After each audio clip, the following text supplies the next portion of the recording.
안녕하세요, 왕노무사입니다. 오늘은 연차 휴가, 연차 수당에 대해서 알아보도록 하겠습니다. 일하는 노동자들에 비해 사장님들이 노동법을 좀 더 잘 알고 있는 경우가 많습니다. 그런 점을 이용해서 사장님들은 거짓말을 하기도 합니다. 적극적으로 거짓말을 하는 경우도 있고 잘 모르겠지만 대충 얼버무리면서 노동자들에게 많은 돈을 주고 싶지 않아 하는 그런 사장님들도 있죠. 이런 거짓말은 특히 연차 수당, 연차 휴가와 관련해서 정말 많이 나타나는데요. 사장님이 하는 말이 거짓말인지 아닌지 구분할 수 있다면 더 이상 찝찝한 마음으로 일하지 않아도 되겠죠. 지금 사장님이 하는 말은 거짓말이니까 이렇게 잘 준비하고 있다가 나중에 퇴사하고 나서라도 이렇게 청구하면 받을 수 있겠구나. 계획적으로, 체계적으로 대응할 수 있습니다. 그럼 사장님의 말이 거짓말인지 아닌지 구분하는 방법에 대해서 지금부터 알아보도록 하겠습니다.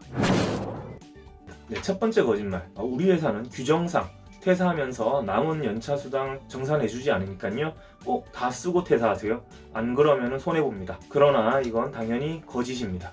거짓이고요.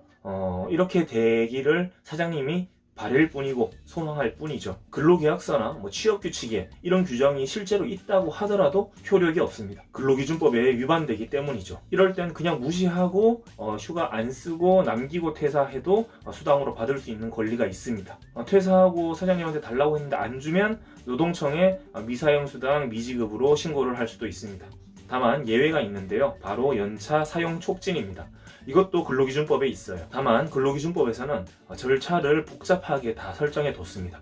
그 복잡한 절차를 다 거쳐서 사용 촉진을 했을 때만 이제 미사용 수당으로 받을 수 있는 권리도 사라집니다. 그냥 말로만 무조건 다 쓰고 퇴사하셔야 돼요? 안 그러면 수당으로 안 줘요? 이렇게 한다거나 이 말을 문서로 옮겨서 교부한다거나 그리고 교부할 때 서명을 받는다거나 나는 남은 연차를 나중에 청구하지 않겠습니다. 이렇게 포기하는 각서 쓴다고 하더라도 효력이 없습니다. 퇴사하기 전에 미리 포기하는 것은 효력이 인정되지 않는 거예요. 그래서 회사에서 이런 식으로 거짓말을 해도 너무 겁먹지 마시고 제대로 된 사용 촉진을 받은 게 아니라면 그냥 남기고 퇴사하셔도 문제는 없습니다. 나중에 사장님한테 달라고 하면 반응은 불보듯 뻔하죠. 너가 안 받는다고 했잖아. 우리는 미리 다 얘기했잖아.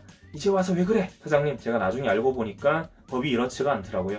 안 주시면 노동청에 신고할게요. 이렇게 하셔도 됩니다. 자, 사장님들이 많이 하는 두 번째 거짓말. 우리 회사는 공휴일에 연차를 소진시키고 있고 공휴일에 다 소진했기 때문에 남은 연차가 없어. 내년부터는 이게 다 거짓말이 됩니다. 내년부터는 5인 이상 사업장에 다 공휴일이 유급휴일로 강제가 됩니다. 지금은 30인 이상 사업장에만 강제가 되고 있습니다. 공휴일이 유급휴일이 되면 유급휴일에는 연차를 쓸 수가 없기 때문에 공휴일에 연차 소진하는 게 말이 안 되게 되죠. 그러면은 지금은 30인 미만 사업장은 이 소진시키는 게 가능하다 라는 거죠. 네, 가능하긴 합니다. 그런데 여기에서도 꼭 체크해 볼 부분이 있습니다. 올해 공휴일이 어떻게 있는지 한번 볼까요? 네, 이게 2021년 공휴일입니다. 세어보면 딱 15일이에요. 물론 대체 공휴일 이런 거는 생략하고 그냥 법정 공휴일로 돼 있는 날들만 모아봤습니다. 입사 초기에는 15일 발생하잖아요. 15일 이거 다 소진시키겠다 이렇게 하는데 여기에도 거짓말이 숨어 있습니다. 월요일부터 금요일까지 근무하는 사람은 토요일, 일요일이 쉬는 날이죠. 그런데 여기에 토요일, 일요일이 섞여 있을 수 있잖아요. 언제가 토요일, 일요일이냐면 이렇게 6일은 토요일이거나 일요일이에요. 그러니까 애초에 공휴일이라서 연차로 쉬는 게 아니라 원래 일하는 날이 아니라는 거예요. 토요일 또는 일요일이라서 원래 쉬는 날입니다. 이런 날에는 연차 사용 못하죠. 사용자가 적법하게 근로자 대표에게 서명받아서 연차 대체를 시키더라도 이날은 휴일이니까 대체가 안 된다는 거예요. 그럼 사용자가 적법하게 연차 대체를 하더라도 9일만 소진되겠네요. 9일.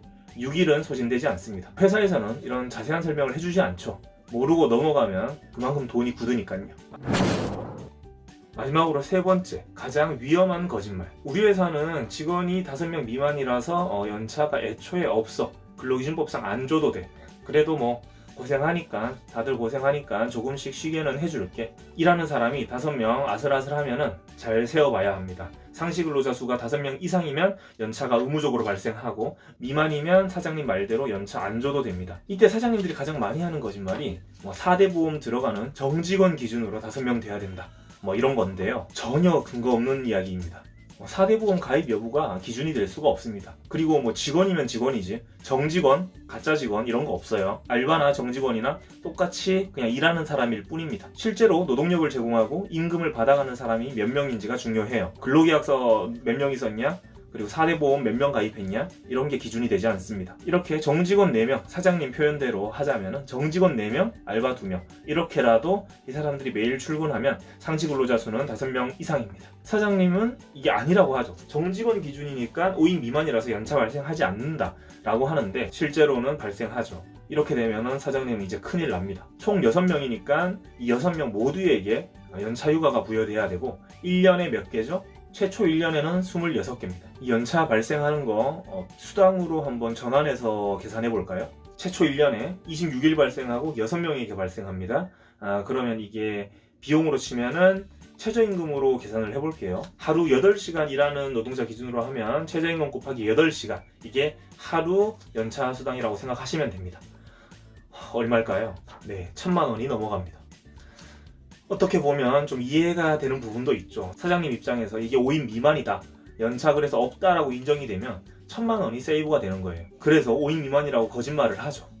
그런데 뭐 어떡합니까? 실제로 5명 이상 투입되어야 하는 사업을 운영하는 거라면 법은 지키면서 해야겠죠. 5인 미만이라고 거짓말할 게 아니라 연차휴가 제대로 부여하면서 사업을 운영해야 합니다. 그리고 이건 극단적으로 다 미사용 수당으로 전환을 했을 때 1,000만 원이라는 거지 실제로는 휴가를 주면 돼요.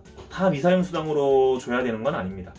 근데 노동자가 나는 끝까지 휴가 안 써, 나는 수당으로 받아갈 거야, 뭐 이럴 수도 있겠죠. 그럴 때는 좀 복잡하지만 연차 사용 촉진 제대로 하시면 됩니다. 그러면은 이렇게까지 1,000만 원 줘야 될 일은 없어요.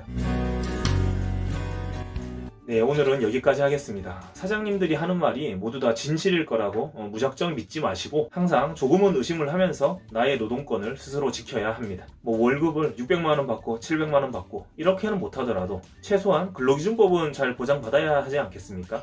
근로기준법을 보장받는다는 것은 무슨 그렇게 거창한 게 아니에요. 예전에 전태일 열사가 돌아가실 때 뭐 근로기준법을 준수하라고 했죠. 당연한 거고 당연한 겁니다. 지켜지지 않으면 사장님이 형사처벌받고 전과자가 되어야 하는 거예요. 당연히 그런 일이 있으면 안 되겠죠. 연차 수당 관련해서는 근로기준법 내용도 좀 헷갈립니다. 그래서 이게 뭐 위법인지 아닌지 헷갈릴 때가 많아요. 왕노무사가 오늘 설명드린 이 3가지를 사장님이 말한다면 일단 의심하시고 주변의 노동자지원센터나 노무사 사무실에 가서 상담을 꼭 받아보시기 바랍니다. 그럼 다음 시간에 또 만나요.